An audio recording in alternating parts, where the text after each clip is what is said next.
Hello friends, welcome for another session.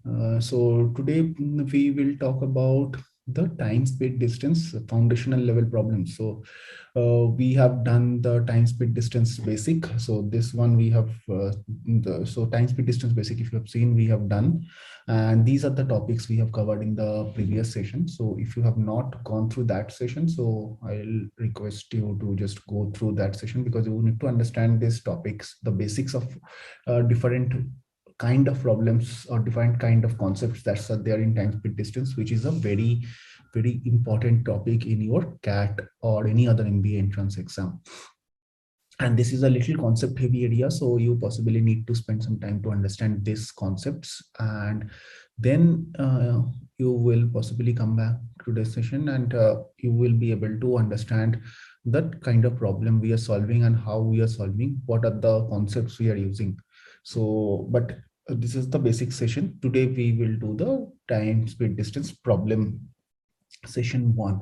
So here, if you see, typically what we are going to do today is we are going to uh, take problems. Like with most of the sessions, what we do is we take around 8 9 problems first, after we completed the basic, which are foundational level problems, or to strengthen your understanding of the concepts. Then in the next session, which is the session 2 of problem, we will do an advanced level problem. So that's the 3 step we cover every topic. First class is on basics, which we have already done on time, speed, distance. This is the second class where we will talk about the foundational level problems. Solve around 8 9 problems on foundational understanding, or um, if you see, obviously not saying these are the problems that are absolutely foundational and that does not have any chance to come into the CAT, because we will use some of the CAT level problems also here. CAT is not always very difficult kind of a problem. It's most of the time it tests your concept. So the problems we solve in the foundational class will also have equal probability to come in the actual exam. And in the next session, we will be covering a level 2 3 problems or the advanced level problems. But for that, you need to understand the basics and the foundational level problems. So with that, let's get started. So let's see what is the first problem. So if you see the problem that we remember when we did the clockwork problem, whoever, if you have gone through the previous session, you understand.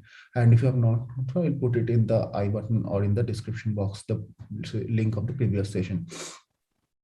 So how we solve it, if you have understood the previous session, you want to try this problem on your own, you can pause the video right here and try to solve by your own, and then come back and see how I have solved this problem, or similar to all the other problems will be going forward.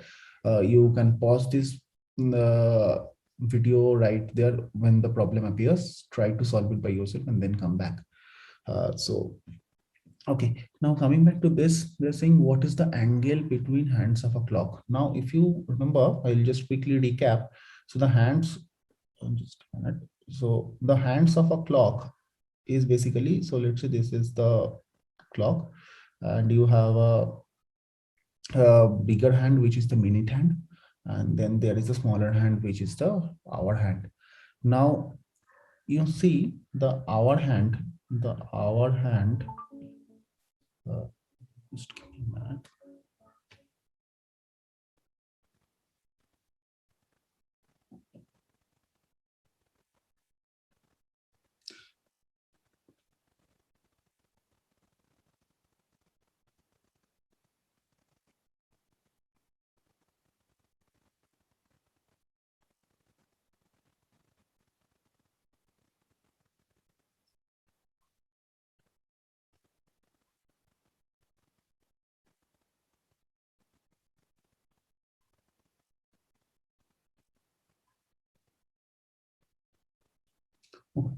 So if you see the hour hand is basically something that moves the whole clock, which is 360-degree in 12 hours.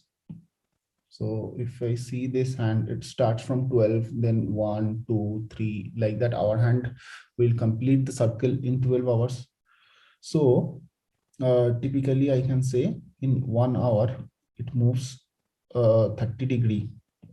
or in 1 minute, it moves 30 by 60 or half degree, right? When it comes to minute hand, it covers 360 in 60 minutes. So in every hour, the minute hand covers one full circle. So in 1 minute, it will cover 6 degrees. So if you see, can I say the relative speed is 6 minus half, which is 5.5 degree, because the hour hand is moving 6 degree per minute, and sorry, minute hand is moving 6 degree per minute, hour hand is moving half degree per minute. So the relative speed between them is 5.5 degree per minute. Now come to the problem. This is what, when the time is 3:40, what is the angle between them? So to understand that, let's first see what happens when it's at 3. So at 3, a minute hand is, hour hand is here, and the minute hand is here. So let's say this is at 12 and this is at 3. So this angle is 90 degree, right? This angle is 90 degree. Now with the relative speed of 5.5, so in the next minute, the hour hand will move.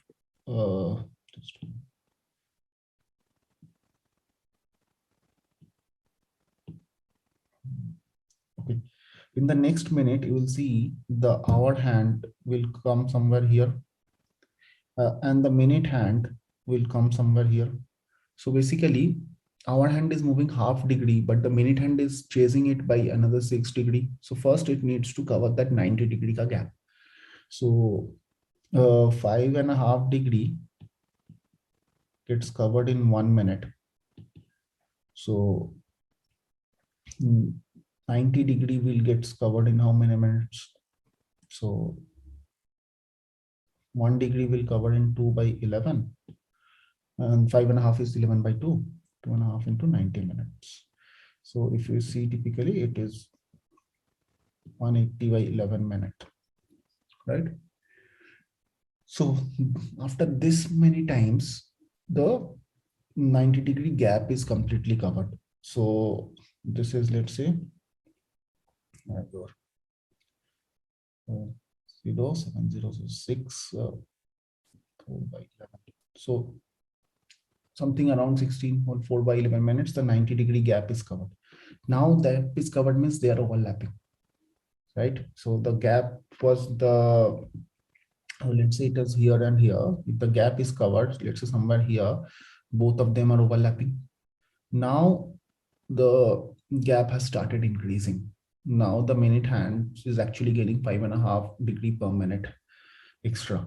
So 3:40 a.m. So that means 40 minutes past 3.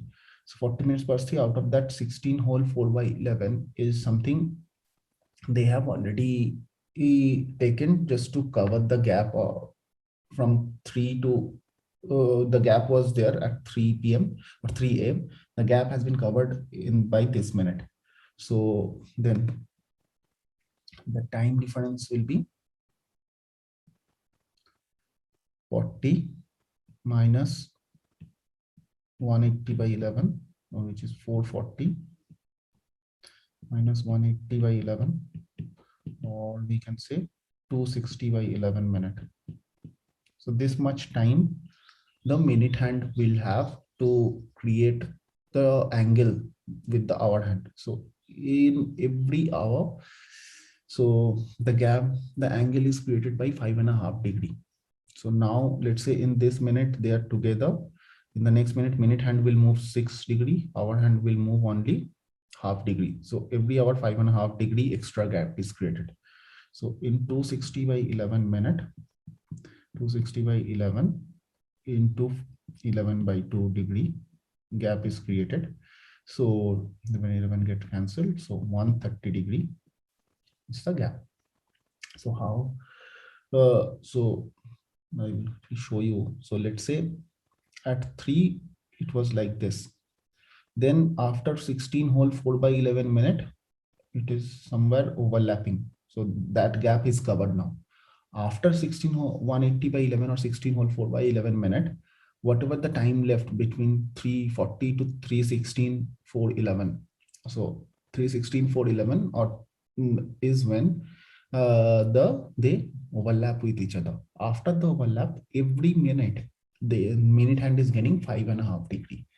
So the time minute left, because I have to check at 340. Now the time is 316, 411 when they are overlapping. So the mini gap or the time left is 40 minus 16 whole 4 by 11 or 180 by 11. So that gives you 260 by 11 minute. So the time left is 260 by 11 minute. In every minute hand is creating 5.5 degree ka difference. So in 260 by 11 minute, it will create 130 degree ka difference. That's the angle. Okay, so this is one way of solving this problem. Now, if you have seen the problem, the second one is talks about 10:40 p.m. AM PM doesn't matter. It's basically 10. It makes the same angle at 10 to 10:40. We'll try to see it in a different way how to solve the 10:40 p.m. wala problem. Just a minute.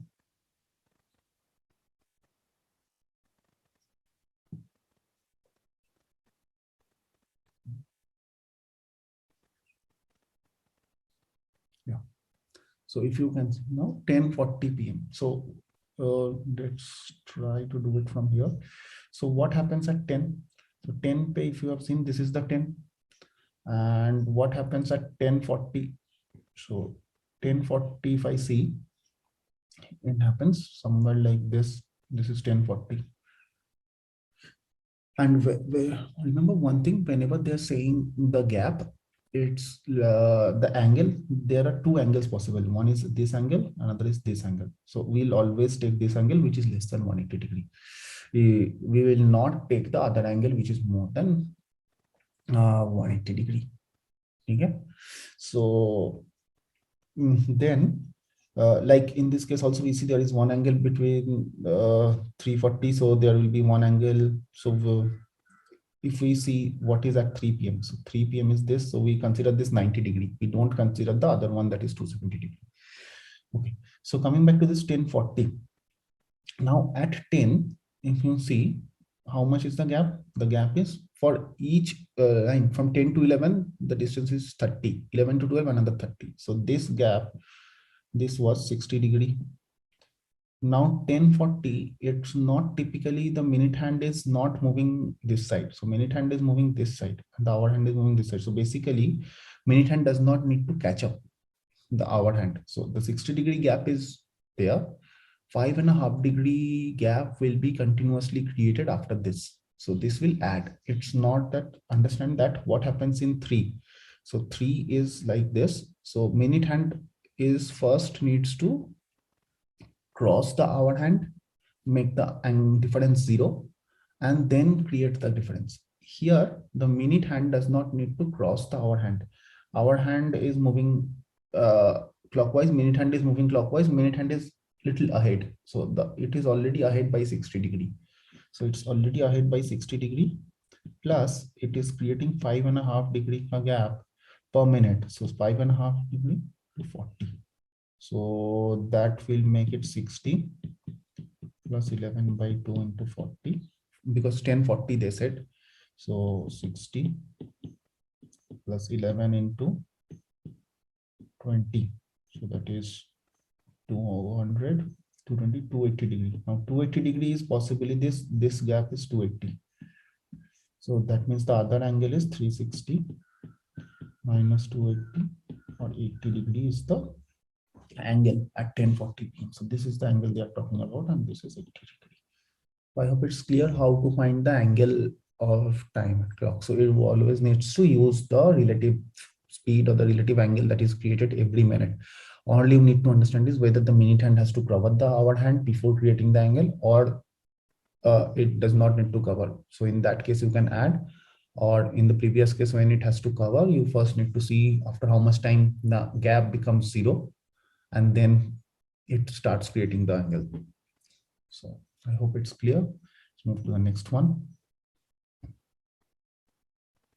Okay.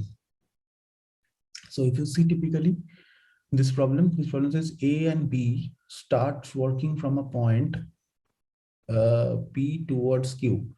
Starts working from a point P towards Q. So let's say, and drawing is very important for any time speed distance problem, right?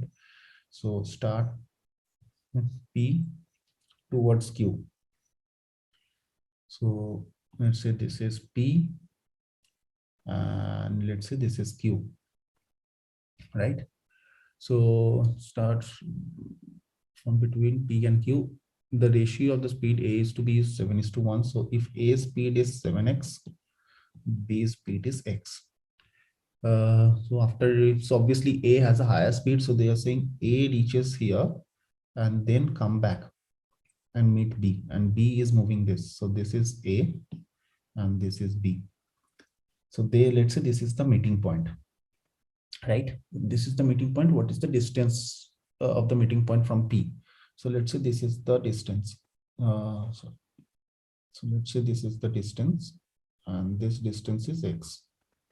If this distance is x, this distance is going to be 200 minus x, right? So that meeting point distance is x. The distance from meeting point till Q is going to be 200 minus x. Okay. Now, if you understood, if the speed is 7:1, the speed, if you remember, speed is directly proportional to distance when time is constant. Here the time is constant because when A is meeting B, that's basically they have traveled for the same time, because they're meeting, let's say they're meeting after 1 hour. So after 1 hour means A has also traveled 1 hour, B has also traveled 1 hour. Within that 1 hour, A has possibly covered the 200 meter and coming back, but B is only going straight. But they have traveled for same amount of time. So speed is equivalent proportional to distance. So if speed ratio is 7:1, your distance ratio should also be 7:1 for A is to B. So that means A has covered 7x distance, B has covered x distance or whatever. But if I see A has covered how much? A has first covered 200, which is the PQ ka distance. Then it has come back and covered 200 minus x. So total A has covered 400 minus x. B has covered only x, right? Now we know that distance ratio is 7:1. So I can say 400 minus x by x is equal to 7/1. Here enough. So it's the distance they have covered, 400 minus x and x, and their ratio is same as 7:1. So I can say 400 minus x is equal to 7x, or x is equal to 50. So the meeting point from P is only 50 meter. So, and be careful on what has been asked, whether the meeting point from P or meeting point from Q, then you need to modify accordingly. So that means your B has only covered 50 meter, and while A has covered this 200 and come back. So total A has covered is 200 plus 150 or 350 meter, right? But your answer is 50 meter here. Clear? Let's move to the next one. Okay, let's see what it says. A train, after moving 70 kilometer, meets with an accident and its speed becomes 3/4 of the original speed. So let's say the train has started from here and this is the distance. So they said first it meets an accident here. So this is 70 kilometer. And after this, it is going to the 3/4 speed, right? And it is reaching 37 minutes late. Compared to, they're saying, what if the accident happened here, which is 85 kilometer, and after that it is covering 3/4 of the speed, but now it is only 25 minutes late. Right? If you read the problem, that's what it is given. So what we understood, let's try to understand the concepts that we have understood from the previous session is, let's try to solve it with the ratio. So if you see what is difference between, let's say, first scenario and the second scenario. In the first scenario, the normal speed was 70, and in the second scenario normal speed for 85, right? So first scenario and second scenario pe difference is 15 kilometer extra in normal speed, right? And that has saved 12 minutes. How I come to 12 minutes? Because first time it was 37 minute late. In the second scenario, it is only 25-minute late. So it has covered 12-minute just because it has covered 15 kilometer extra in the normal speed. That's what it is all about. So 15 kilometer extra it has covered in normal speed, and it has saved 12 minutes. 12 minutes save. So can I say this 15 kilometer? So this 15 kilometer in first case, it has covered in 3/4 speed. So that means 3/4 speed means it has taken 4/3 of actual time, right? Because we know speed is inversely proportional to time, because the more your speed, the lesser your time, the lesser your speed, the more your time. Distance is same now, because it's 15 kilometer in the first case, 15 kilometer in the second case. So distance is constant. So speed is inversely proportional to time. So if 3/4 of the speed if he is going that 15 kilometer, that means he will need to take 4/3 of the actual time. Now 4/3 of actual time means 1/3 extra time. So if you are taking 4/3 of the actual time, that means you are taking 1/3 of the time, which is extra, because 4/3 minus 1 is typically 1/3. Okay, so that's separate. So you have to take 1/3 extra time. Now, can I say 1/3 extra is same as 12 minutes? So can I say 1/3 original is 12 minutes? So the original is how much? 36 minutes. Okay, so the original time is 36 minutes. So you need 36 minutes to cover 15 kilometer, because we are talking about 15-kilometer distance. So what's the speed? So 36 minutes to cover 15 kilometers. So in 60 minutes, you will cover 15 by 36 into 60. You can say 3 is a 4, 5, so 20 kilometer per hour. So 20, no, sorry, this is 5. This is 5. So 5, so this is 25 kilometer per hour, not 20, 25 kilometer per hour is the speed. Now, if we see this problem, so this is the steps. So what we did, we identify what is the extra amount of time they have covered at the speed of normal speed. So that has covered 15 minutes at the normal, 15 kilometer or in the normal speed in the second case, 15 kilometer extra in the normal speed.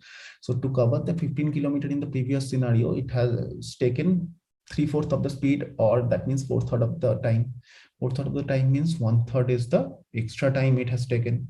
Now 1/3 of the extra time it has taken means it, that 1/3 of extra time is basically contributing to the 12 minutes extra, because in the second scenario is 25 minutes late, first scenario it's 37 minutes late. So that 12 minutes extra in the first scenario, because that 15 kilometer has been traveled at a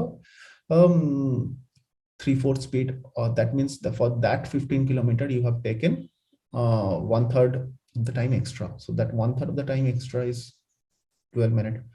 So your total time, actual time, 1/3 of original time you have taken, 1/3 of the original time you have taken extra.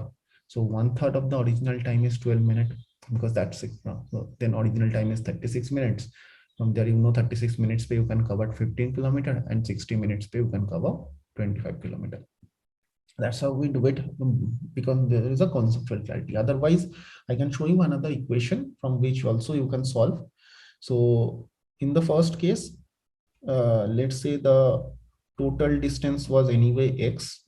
So first case, accident happened at 70 kilometer, and let's say the normal speed is y kilometer per hour. So that means x kilometer is the distance. So normal time should be x by y. If you are covering x kilometer in y minute, y kilometer in 1 hour, you will cover x kilometer in x by y hours. So this is the actual time. So I can easily form an equation in the first case, which says 70 by y is the first scenario. So because till the accident happened, you have covered 70 by y. Rest is x minus 70. That has been covered by 3y by 4 distance. And you have taken x by y, which is the normal time, plus 37 minutes. 37 minutes means 37 by 60 hours. Important to do 37 by 60 because everything is running at an hour or calculating at an hour level. So you have to convert it 37 by 60. In the second scenario, what you do? 85 kilometer, 85 by y plus x minus 85, 3y by 4. In this case, it will be x by y plus 25 by 60. So first 85 kilometer in 85 kilometer in y kilometer per hour. So time taken in this case is 85 by y in the first phase, and then x minus 85 is 3y by 4 speed, right? So time taken is x minus 85 by 3y by 4 because your time is equal to distance by speed, right? So this is only we have used here. And if you subtract the second equation from the first equation, you will get the value of y. You can do it by yourself and you'll see you will get y is 25 kilometer per hour. Okay. So this is another approach. If the ratio approach is not clicking to your mind right away in the exam, you can use this approach of forming equation and solve the problem. But I would suggest you to get your conceptual clarity to that level so that you can solve it by the ratio problem only. Okay. Now there's two vehicles start from the same point at the same time, but move in the opposite direction in a circular track. Very good. So let's do a circular track problem. So let's say this both start from here. A is moving this side, B is moving this side. Now this is the radius is 14 kilometer. Okay, I will know from the radius. I basically need to calculate the circumference because they are moving around the circumference. We'll see that. Initially, A got speed of a thrice that of B. So let's say A is 3 kilometer per hour, or you can consider 3x, does not matter, and B is 1 kilometer per hour, right? So A is 3, B is 1. But interestingly, what they're saying, A speed is thrice that of B. So can I say the relative speed is 3 plus 1 or 4 kilometer per hour because they're moving in the opposite direction. Every time they meet each other, they reverse their motion and they interchange their speed.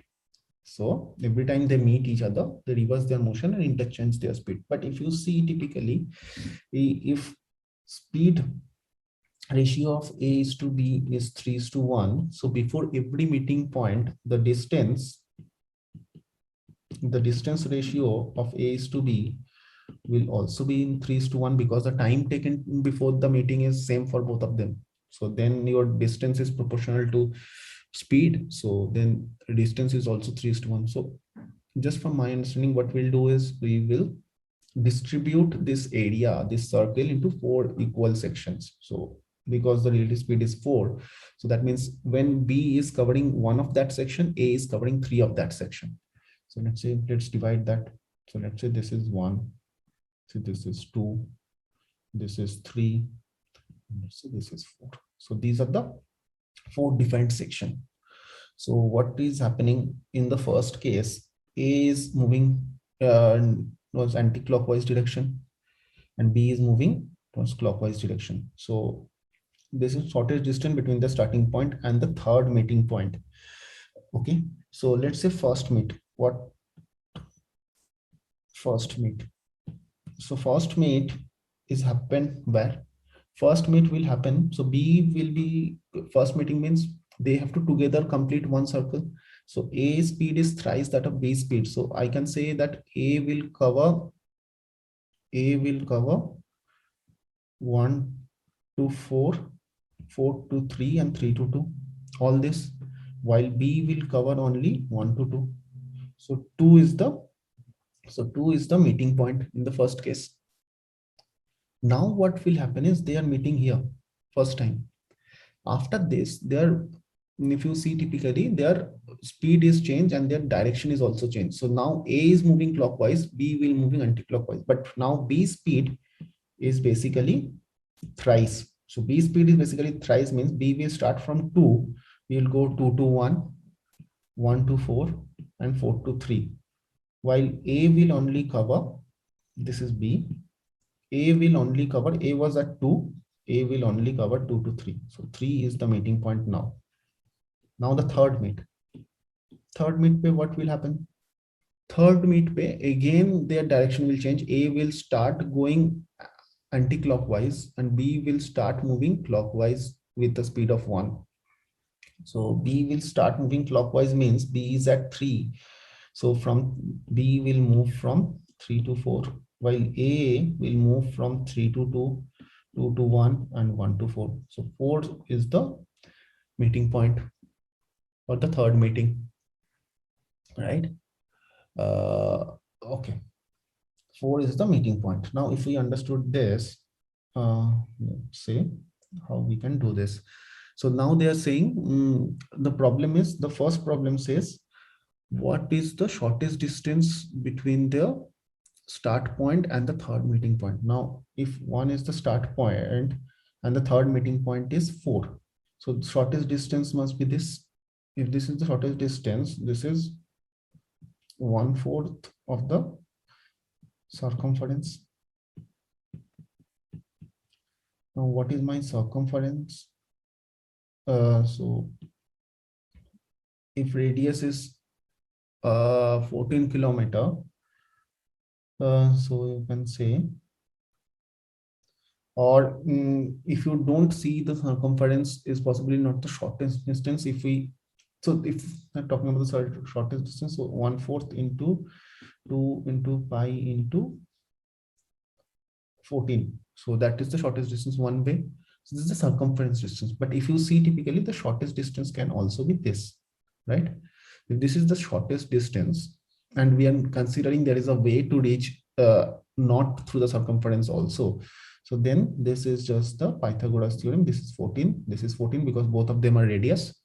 So this will become, so the shortest distance. So the previous one through circumference, this one is basically applicable when there is no path apart from circumference. But if there is a path apart from circumference, think of a circular ground. You may not need to travel through on the circular path only. You can actually go in between the ground and possibly cover it shortest. So the shortest distance is, so this is 14 square plus 14 square. So this is, so 2 into 14 square, or you can say 14 root 2 kilometer. Okay. So this is 14 root 2 kilometer, shortest distance, because this path is 14 as a dam radius. This is also 14. Let's see the second one. The second one says the distance covered by A from its starting point till its third meeting point. So distance covered by A from its starting point till its third meeting point. So A in the first case covered 3 times the circumference, because 3 distance. In the second case it has covered 1, and in the third case it has also covered 3. So it has covered 7 of 1/4 distance, 1/4 not distance, I will say 1/4 circumference. So that means 7 into 1/4 into total circumference, which is 2 pi into 14. So you can calculate this easily and get the answer. So it has covered, first time it has covered three quadrants. Let's say each of the 1/4 distance is a quadrant. So 3 quadrants. In the next time it has covered 1 quadrant. In third time it has covered 3 quadrants again. So it has covered 7 quadrants. 7 quadrants means 7 into 1/4 of the circumference. Then you calculate and get the answer. Quickly moving on to the next problem. It shows two students running on a circular track with speed 20 kilometer and 30 kilometer per hour. So if you see, the ratio of the speed is 20 is to 30, or we normally do 2 is to 3. Now, if they're moving in the same direction, then the number of meet point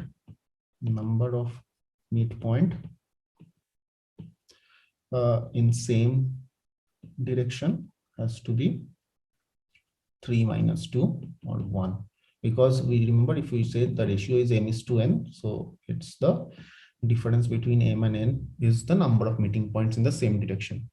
So number of meet point in opposite direction is basically the sum. 3 plus 2 5. You can refer to the previous section, that's where we have used this formula. If this ratio is m is to n, so then in the same side the number of meeting point is the difference between m and n, and in the opposite the number of meeting point is m plus n. But m is to n has to be the simplified ratio. It's not 20/30, it's 2 is to 3. Okay, moving on to the next problem. We said in a race A defeats B by 20 meter. So that means if A covers, what is means by A defeats B by 20 meter? When A is 100 meter, B is at 80 meter, and B defeats C by 30 meter means when B is at 100 meter, C is at 70 meter. It's a very not a complex problem, but you need to understand the language. So B defeats C by 30 meter means when B is 100, C is 70. It's not that when B is 80, if it's not straight. So it's, you don't think that A is 100, so B is 80, and when B is 80, C is 50. No, when B is 100, C is 70. Does not mean when B is 80, C is 50. Okay, so then by what distance A beats C? So I need to find out when A is 100, what was C that time? So I know B, when B is 100, C is 70. So when B is possibly 1, C will be at 70 by 100. When B is 80, this is 70 by 100 into 80. So we can say 56 meter. So 56 meter means C is at 56 meter. So A minus C will be 100 minus 56, or 44 meter is your answer. Right? Okay. On to the next one. They said it takes 40 seconds to climb up a moving up escalator. So when an escalator is moving up, it has its own speed, and then there is a person standing up. He's also moving its own speed, right? They said in 60 seconds when it's moving down, because in 60 seconds the escalator is moving up but the person is coming down, so your time speed is reduced, relative speed is reduced, and times taken is more. Then say when how much time it will take to escalator is switched off. So that means how much, what is the distance? So let's do a simple thing. Let's say 40 and 60. So what is my LCM of 40 and 60? Is 120. So let's say that 120 meter is the distance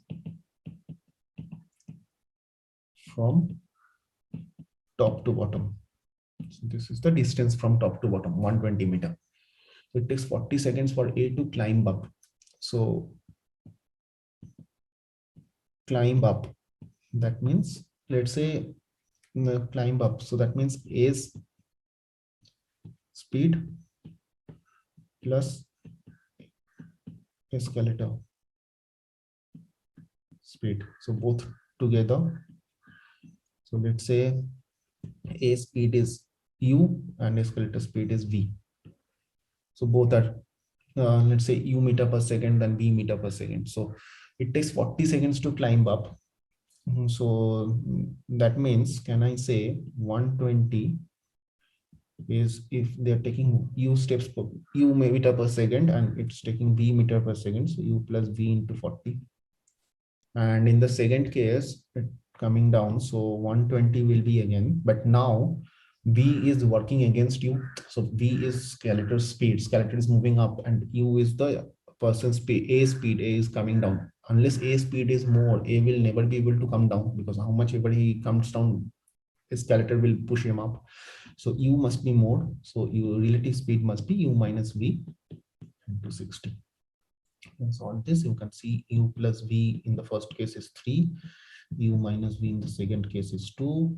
If you just add them, you will get 2u equal to 5 or u equal to 2.5 meter per second.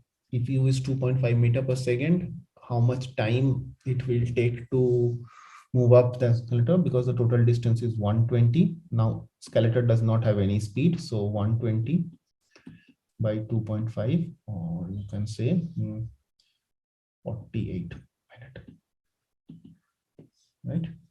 So it takes 48 minutes to move up, because it has to cover 120 meter. Its speed is 2.5 meter per second. Skeleton is not contributing anything, so 120 divided by 2.5 is 48 meter.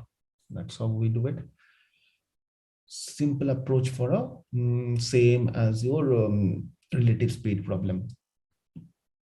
Let's see what is the next problem. Okay, this is another problem of skeleton. So they said A and B are in a shopping complex. They found an skeleton that is moving up at a constant speed.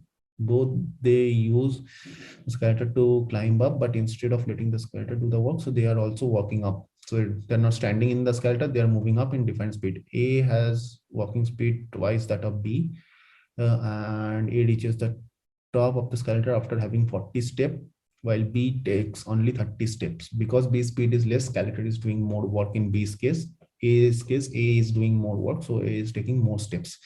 Skeleton was turned off. How much step would A would have taken? So let's say A's speed is 2 steps per second and B speed is 1 step per second. You can very well assume 2x, 1x, does not matter. Or you can consider 2 and 1. Okay. Now they said A reaches to the top by climbing 40 steps. Okay. And B takes 30 steps. Okay. Let's say, okay, for your understanding, let's do 2x and x only. X steps per second. A has been twice that of B. A reaches the top, and let's say the skeleton speed is y step per second. Okay. Skeleton speed is y step per second, but the distance should be same. So they said A reaches the top skeleton after taking 40 steps. Okay. So for 40 steps,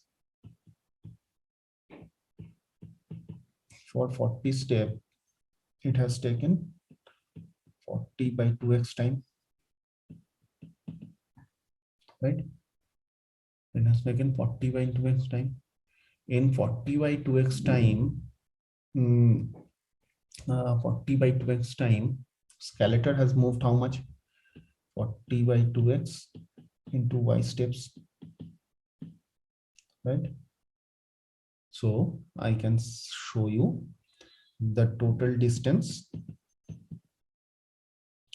Distance is A plus skeleton, like the one we did in the previous case. How much A has covered plus how much skeleton has covered. So A has covered 40 steps and skeleton has covered 40 by 2x into y. Similarly, if we have done for B, then distance was how much? B has taken how many steps? 30 steps, and skeleton has to take 30 by x into y, because B speed is x. So these two must be equal. So let's do this. So let's do this. So I'm saying 40 plus 20y by x in the previous one, 30 plus 30y by x, right? So from here I can say 10 is equal to 10y by x.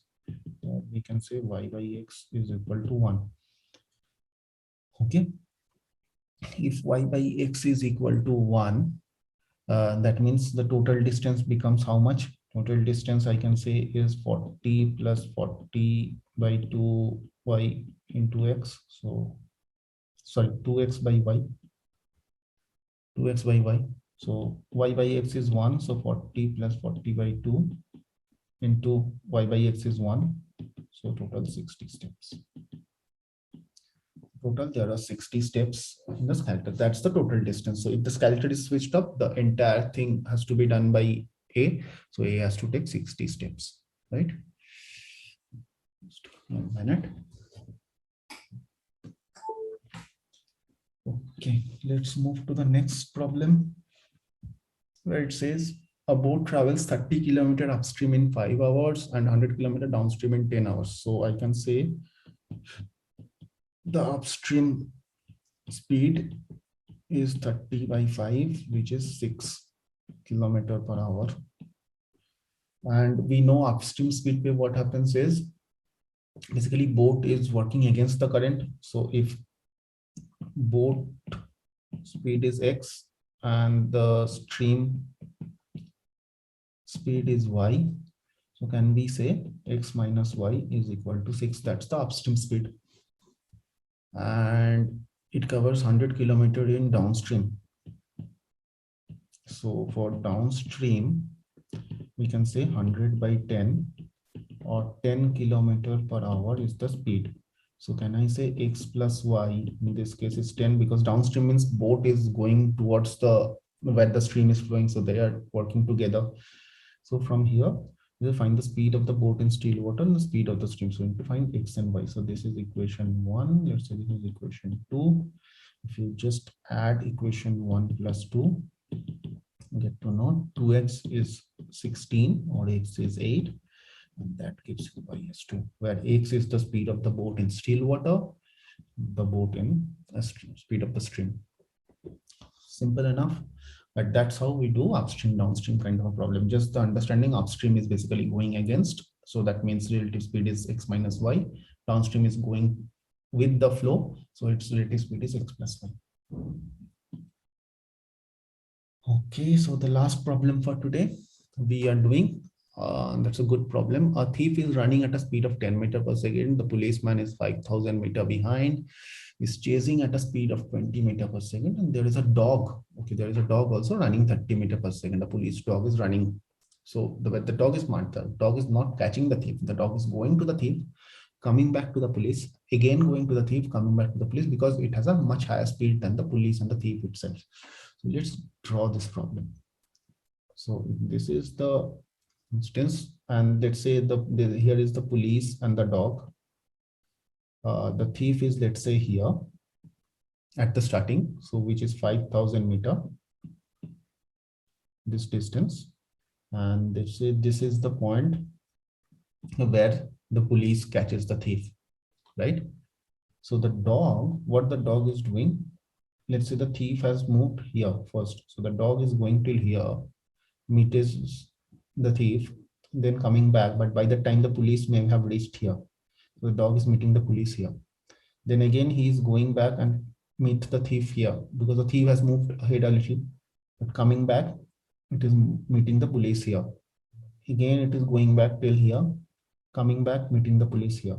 Something similar it is happening, right? So there is a forward movement by the dog and there is a reverse movement by the dog. So there is a forward movement in this direction, which is forward, and this direction there is a reverse movement of the dog, right? Okay, now this is understood. Let's say the first problem, the total distance traveled by the dog. The total distance traveled by the dog, because we need to understand, because the dog is moving forward and reverse, the total distance traveled should be forward plus reverse. Now how much time the dog has traveled? The dog has traveled, because I'm not sure how much distance the police has covered or how much distance the thief has covered. First, I need to find out how much time the police needs to catch the thief, because this entire running around of the dog will finish when the police catches the thief. The police catches the thief basically when he covers that 5,000 meter gap. So he is covering 20 minus 10 or 10 meter per second in 1 second. So this 5,000 meter he will cover in 500 seconds. So the police needs to run for 500 seconds, the thief needs to run for 500 seconds, and at the end of 500 seconds they will meet each other. So this is basically 500 seconds, or 500 second means the dog will also keep running for 500 seconds. By the time police catches the thief, the dog will keep running. So 500 seconds पे the dog will move 500 into 30 or your 15,000 meter, or I can say 15 kilometer. The dog is run for 15 kilometer.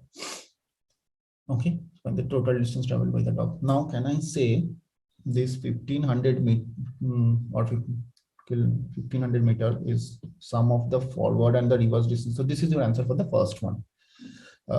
Now, in the second one, we can say forward distance of the dog, reverse distance of the dog, forward, reverse. So all this forward plus reverse is together is 15,000. How much is the forward distance? If I see and see this carefully, if the dog moves this much and come back and meet the police here, so his net forward distance is basically it's what is its forward distance? Net forward distance. So the dog started from here, it has gone here, come back till here. So net forward distance is this much only. Okay, I'll explain again if it's not clear. So let's say the dog and the police are here, right? The dog has moved till here, meet the thief and come back till here because the police is now here. Now the dog is here. So dog's forward distance is this much only, net forward distance, because if this much is, this is the total forward, we come back till here. So dog's net forward distance is this much. If this much is the net forward distance of the dog, this is same as the police, how much the police has moved, right? So the net forward distance of the dog. So basically, if I say net distance forward minus reverse is same as the police's distance. Total forward minus total reverse is basically the net forward. So that is basically the distance the police has covered. So the police has covered how much distance? So in 500 meter, the police has covered 10,000 meter. So say this is 10,000. Now you know this. So this is equation 1. This is equation 2. Now add 1 plus 2. This 2f is 25,000. That gives so forward distance of the dog is 12,500 meter or 12.5 kilometer. Okay. Understood. So what a very good problem where we are saying the forward distance covered by the dog is the net distance the police has moved forward, because it has gone forward, come back and meet the police. So the actual forward is basically the how much distance the police has covered. The police has covered continuously forward. So that is 10,000 kilometer. The dog's net distance forward is 10,000 kilometer. And its total distance forward plus reverse is 15,000. So total forward distance of the dog is 12,500. Right? Okay. And for you need to understand that why if the net forward distance and the forward distance of the dog is different, because the net forward distance is the difference between the forward minus reverse. That is 10,000, but the total forward distance of the dog will be much more higher, because a little more higher, because the dog is moving to the thief coming back. So you have to consider the distance he has covered forward, right? So it's not always that when I'm considering the net distance, I'm just considering only the actual forward distance, but the net forward distance, it's net forward distance is not the actual forward distance. The actual forward distance is when he has gone, you have to consider the entire thing. Okay, coming back, you don't consider. Again, going forward, you can consider. Coming back, you don't consider. That is the net actual forward distance, but you can't calculate it like that. So we have considered forward plus reverse. What is the total distance, and then how much is the net forward. So if you calculate these two equations, and then you will get the total forward distance. So these are the different around 10 problems we have solved. Okay, then time, speed, distance. This is the fundamental problems. I hope the basics are clear now. We have solved all different type of problem from escalator, clock, relative speed, circular track, speed, race, all of that we have covered. and some conceptual part also, time speed distance ratios. In the next session, we'll cover the level 2 kind of problem, or will be a notch higher in the difficulty. But we'll do that. But these are very good problems and has a equal probability. Similar problem has equal probability to come in your any entrance, MBA entrance exam, be it CAT, SNAP, IFT, anywhere. That let's close this. We'll wish you have a good session and see you next time. Until then, you can follow this video or reach out to me if you have any one-on-one query. My mail ID is dropped in the description box, and we can take it forward and do it together for your preparation. Okay. Thank you. Bye.